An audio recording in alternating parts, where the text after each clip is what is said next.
Okay, here we have a resistance R and an inductor L, inductor with inductance L. And we have two switches here.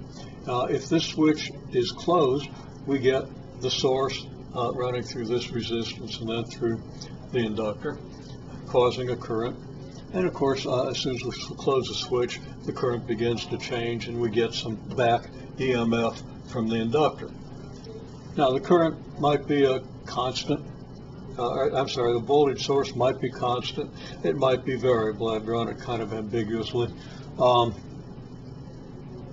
If, excuse me, if we allow the current to come to its steady state, assuming, let's say, a constant source, and close this at the same time, or open this, it's got to be closed in order to set up the current. If this is closed and we open it, at the same time we close this one, we then have the current at that instant running through this circuit, and it's going to take time for it to decrease to zero because the back EMF here is going to prevent the current from decreasing very fast. At least it's going to prevent it from decreasing instantaneously, because of course if the current decreased instantaneously, you'd have an infinite rate of change in the inductor, and you'd then have an infinite back EMF, which would blow everything up. Well, that's not going to happen. But that's how the circuit could behave. And just understanding that, we understand then that the in this configuration, and let's go ahead and draw that configuration. If we close the switch, then if we apply Kirchhoff's laws around this loop, we have a voltage drop across the inductor that's negative L times di dt, because we understand that that's how we define the inductance, and that's how we get the voltage drop across an inductor. It responds to change in current for the reasons that we've talked about. When the current changes, that changes the magnetic flux in the coils, which creates an EMF, just the time derivative of the rate of the flux. Okay, and I say Kirchhoff sort of because actually the inductor, the field that you get, the back EMF you get in the inductor, is not really a conservative field. And we can talk about that at some point, but it isn't really a conservative field, and the whole idea that your voltage drop around a loop is zero, your net voltage drop around a loop is zero, comes from the fact that the electric field is conservative.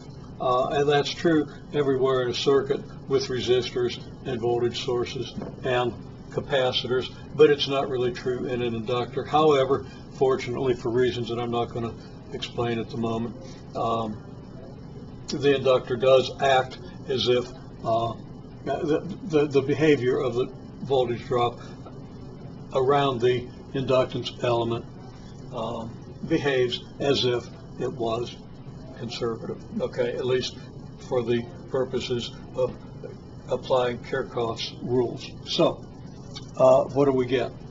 We get, following Kirchhoff, we get a voltage drop across resistors is equal to the current times the resistance.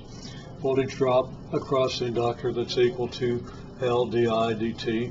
Change in voltage is negative L di dt, but the voltage drop then is just L di dt. And then our voltage drop across the source is negative, because as we come across the source, the voltage increases, which corresponds to negative voltage drop.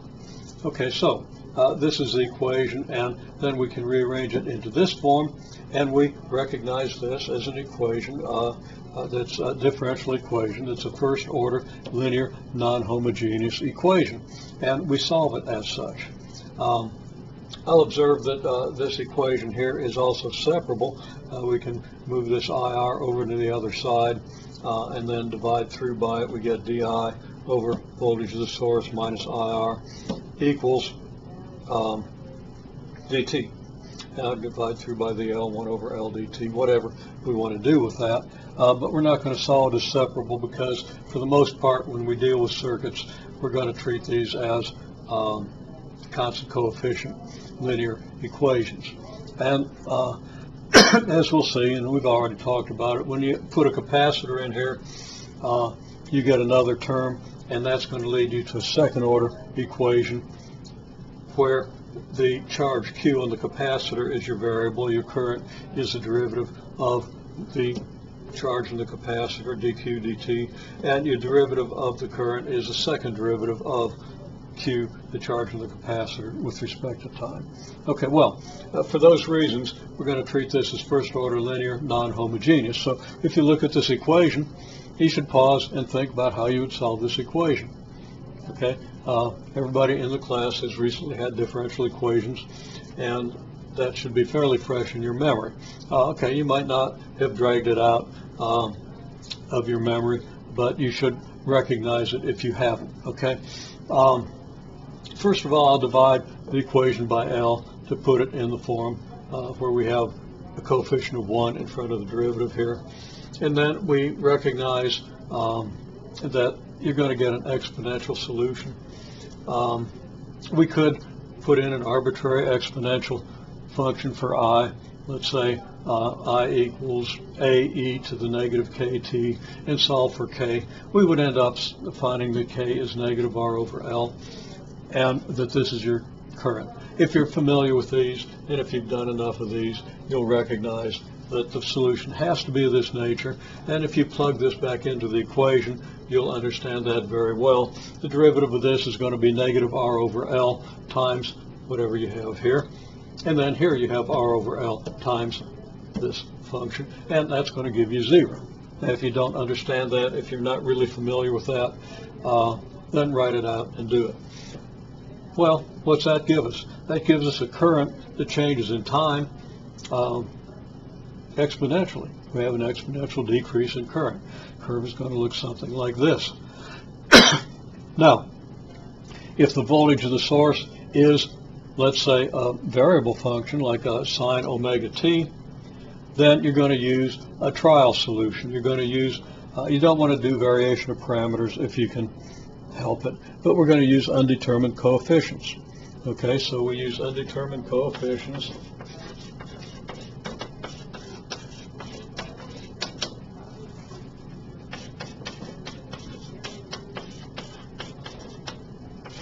In the trial solution, the type of function that will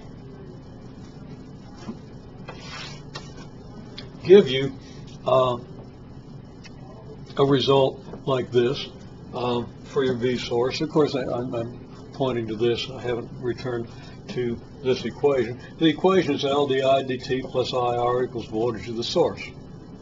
Okay, here we have solved the non-homogeneous or the homogeneous equation. Obtaining a characteristic solution, we've got to find a particular solution.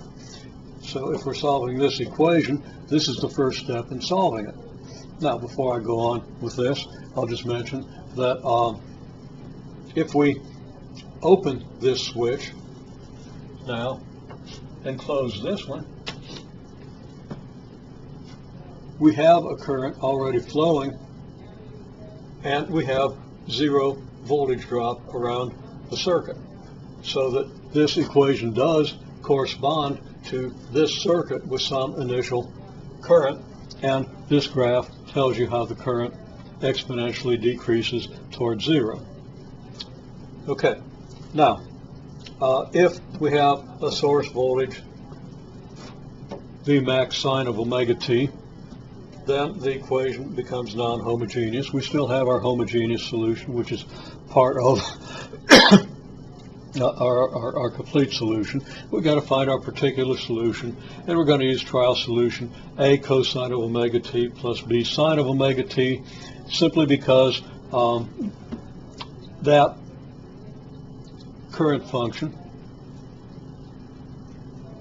that current function will have derivatives that are going to be a combination of cosines and sines, and the current function itself will be a combination of cosines and sines.